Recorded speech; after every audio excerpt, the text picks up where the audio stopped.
This is Not Today, a Camille Grace FBI suspense thriller, Book 8, written by Kate Bold, read by Caroline.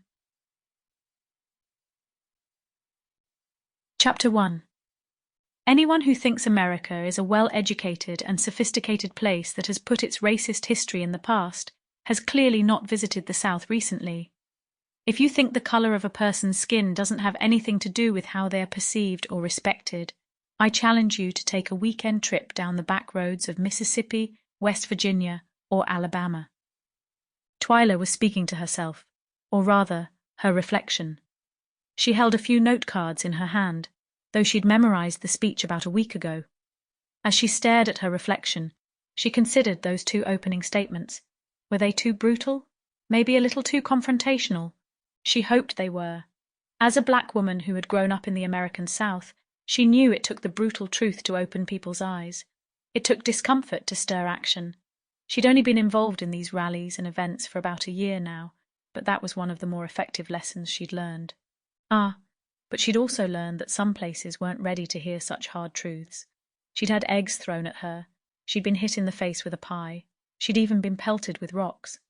But the most memorable moment was during her second speech at a small convention in Alabama. Midway through her speech on how the educational system in the area could do a better job of preventing racially motivated assaults in the schools, a group of white folks in the crowd had thrown slices of watermelon and pieces of fried chicken on the small stage. She understood the reference. She had, after all, grown up in the South and lived in the shadow of stereotypes. That second speech is what had put her name on a relatively small map. Unhindered by the odd projectiles, she'd stopped her speech long enough to shrug and pick up a piece of the watermelon. She said thanks to the crowd and ate it, taking bites between the lines of her speech. Fortunately, she'd not been assaulted in any way for the past few months. But whenever she looked out into a crowd, she saw them, the angry white folks that seemed to think they were still superior, that hated the idea that things were equal in other parts of the country, and were determined to prevent it from happening in their neck of the woods. Of course, she knew that not all white people were like this. In fact, she knew that there were whole groups out there fighting for the same causes she was.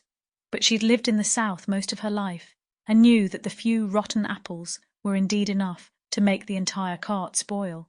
Just a few were enough if the hatred was deep and generational. She wasn't sure if her speech in 2 days would keep that streak alive, though. She'd be speaking in a small Mississippi town where a white woman was currently on trial for murdering a black 15-year-old boy that had dared speak to her outside of a grocery store. It was all quite ridiculous in Twyla's eyes. Sample complete.